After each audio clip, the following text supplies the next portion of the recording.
Problem आ रही है किसके अंदर, मोशन इन प्लेन के अंदर, इस चैप्टर के अंदर प्रॉब्लम आ रही है। अरे टेंशन नॉट यार, तेरा बड़ा भाई यहां पर खड़ा है ना। सो हाय एवरीवन, मैं हूं आप सभी का अपना प्रशांत भैया और लेकर आ गया हूं अगला लेक्चर फॉर क्लास 11th। एक ऐसा लेक्चर जिसमें बहुत सारे बच्चों को प्रॉब्लम आ रही है। बच्चे पूछते हैं भैया ये वेक्टर समझ नहीं आ पाता, बड़ी मुश्किल चीज है। स्पेशली वो बच्चे जो कि बायोलॉजी वाले स्टूडेंट्स हैं, उनको ही समझ नहीं आ पाता। मैथ्स वाले तो फिर भी समझ जाते हैं, बट कोई दिक्कत नहीं, आज मैं समझा दूंगा। उसके अलावा बच्चे पूछते हैं कि भैया वो जो सर्कुलर मोशन है, प्रोजेक्टाइल मोशन है, रिलेटिव मोशन है, वो जो बोट वाली प्रॉब्लम है, वो जो छाते वाली प्रॉब्लम है, वो सारी प्रॉब्लम समझ ही नहीं आती। मैंने कहा देख, आज एक एक करके सारी चीजें कंप्लीट हो जाएंगी, वो भी कम समय के अंदर, और इतने क्वेश्चन कराऊंगा, इतने क्वेश्चन कराऊंगा कि तुम्हारे स्कूल के सारे क्वेश्चंस यहां से रिपीट हो जाएंगे। ठीक है, बहुत सारे क्वेश्चंस करेंगे, मजा आएगा, डिटेल में पढ़ेंगे, अपने अंदाज में पढ़ेंगे, तो लोड नहीं लेनी है। वाई टू फियर व्हेन पीके भैया इज हियर, मैं तेरे साथ खड़ा हूं, टेंशन नहीं लेनी। तो चलिए स्टार्ट करते हैं विद हाई जोश मीटर।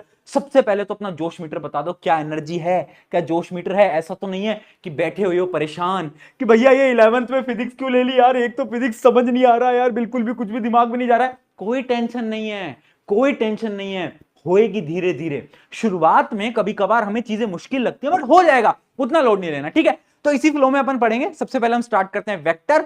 वेक्टर के बाद हम बहुत सारी डिटेल के अंदर जो ट्राइंगल एडिशन होता है, ये सारी चीजें हम डिटेल में पढ़ते चलेंगे। फिर प्रोजेक्टाइल भी पढ़ेंगे, फिर सर्कुलर मोशन, और लास्ट में हम पढ़ेंगे रिलेटिव मोशन। तो चलिए शुरू करते हैं। सबसे पहले देखते हैं फिजिकल क्वांटिटी दो टाइप की है। नवीं क्लास के अंदर पढ़ा था तूने, है? नवी क्लास नहीं पढ़ी तूने, कोई दिक्कत नहीं है। देखो, दो प्रकार की क्वांटिटीज होती हैं, एक होती है स्केलर क्वांटिटी, एक होती है वेक्टर क्वांटिटी। सबको मालूम होगा स्केलर क्वांटिटी वो है जिसके पास सिर्फ और सिर्फ मैग्नीट्यूड है, डायरेक्शन नहीं है, नो डायरेक्शन, है ना। जबकि वेक्टर क्वांटिटी वो है जिसके पास मैग्नीट्यूड भी है, डायरेक्शन भी। ऑलरेडी पिछले चैप्टर में भी तुम्हें बताया था, एग्जाम्पल भी सबको पता है कि डिस्प्लेसमेंट क्या है, वेक्टर क्वांटिटी, स्पीड क्या है, स्केलर क्वांटिटी, सबको पता है। तो अब हमें डिटेल में पढ़ना है कि जो वेक्टर है ना, ये क्या है, वेक्टर्स को हम कैसे रिप्रेजेंट करते हैं, एक एक चीज को पढ़ते हैं एकदम डिटेल में। आ जाइए। सबसे पहले ना मैं आपको एक बड़ा इंपॉर्टेंट फैक्ट बताना चाहता हूं, और ये ना क्वेश्चन स्कूल के पेपर में पूछा जाता है।